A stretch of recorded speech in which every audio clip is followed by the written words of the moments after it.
had a really big personal accomplishment yesterday, and I just desired to share a little bit about it and what got me through it, what got me through the finish line of running my first half marathon by myself. Yes. I, first of all, didn't really ever think I'd say those words that I just ran a half marathon. I'm still just taking it all in that I actually did it, and that I actually did it alone by myself, which is just so beautiful that it ended up being that way, of me, just with me, for me, only for me. It was really beautiful, and it's just so reflective of what we're going through right now as a society, as a world, as a human race. We all have this beautiful mirror reflecting up to us for us to see and have the chance to see and learn to love more parts of us, the parts of us that we need more loving, the parts of us that we haven't seen that much. And that's what this race was for me. That's what this long run was for me. I dedicated this run to any human being who is suffering, whether that's mentally, emotionally, physically, or spiritually. And this was the most emotional run of my life. It really was. It really, truly was. It was beautiful. And I'm just so grateful for the ability to move my body. I am so grateful for the opportunity to run outside. And just so grateful for the privileged life that I really live. This run was the biggest mental game I've ever played. The biggest mental game I've ever played, and if I didn't have as strong of positive self-talk as I did, I would not have made it through. Nope. Which shows just how much I've grown over the years, especially these last 4 years. And let's see, it was just so much fun, but also at the same time so different, because I had initially signed up for this maybe 6 weeks ago, being really excited because I had run a 10K race about 2 years ago, and I loved running next to people. So when I saw that this race was happening, or was supposed to happen yesterday, and it was 3 days before my 32nd birthday, I was so excited to accomplish this with tens of thousands of people next to me. And so when the race was canceled, I was like, I can either not run or I can do it alone.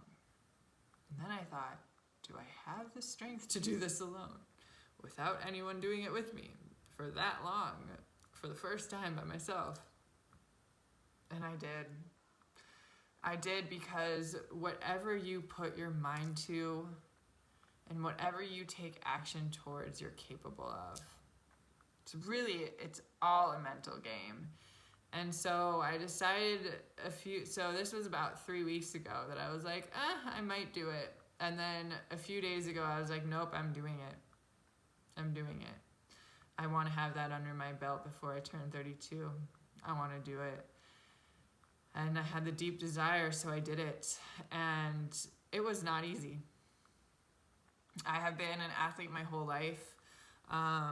Although I've loathed and despised and hated running until the past 4 years, I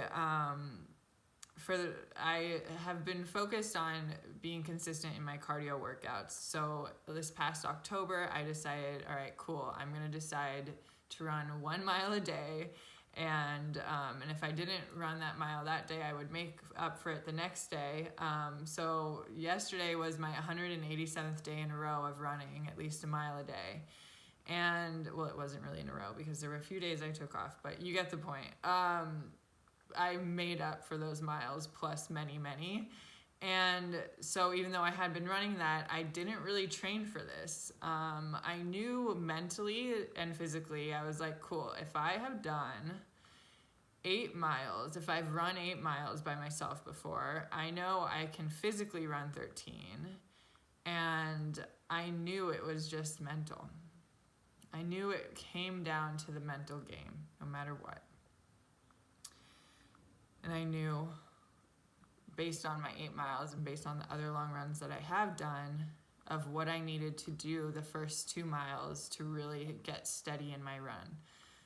And then the rest would just be history. It would just be keep on going.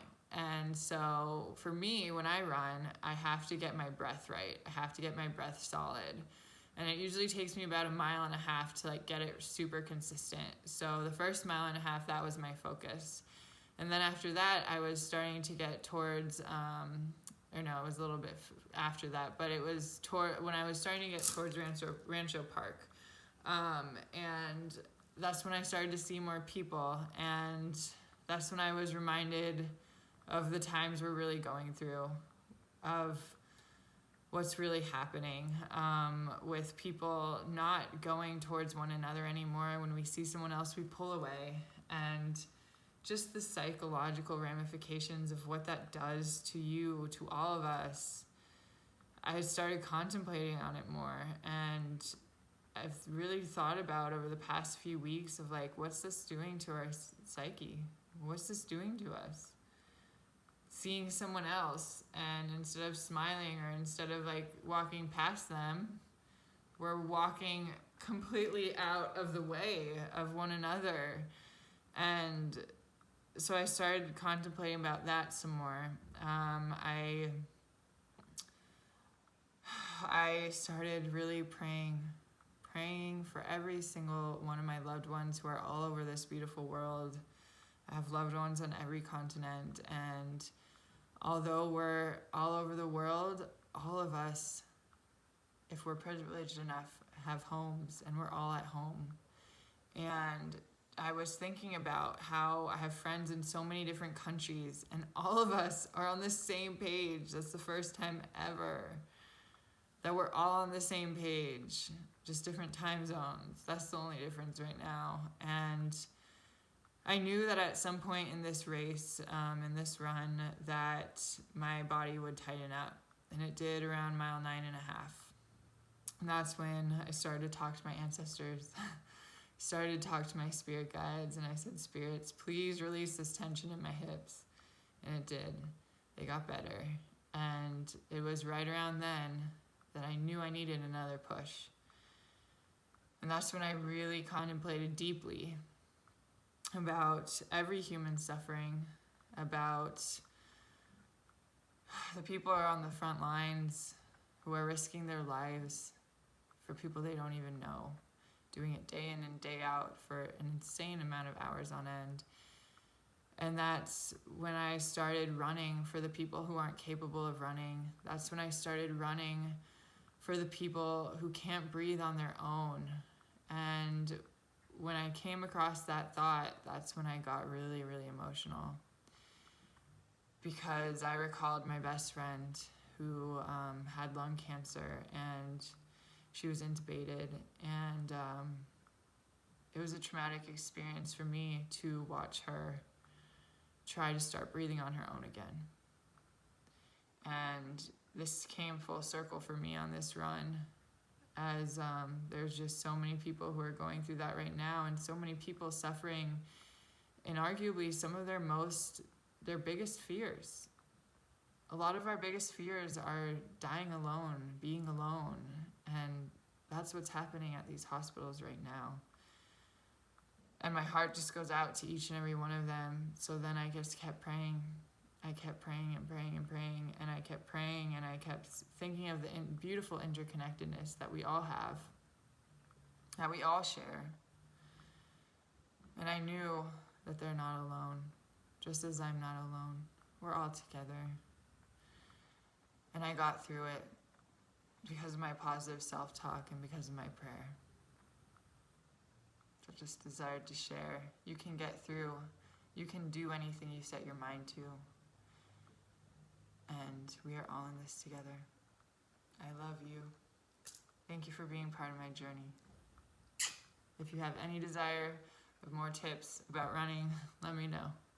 Sending you so much love.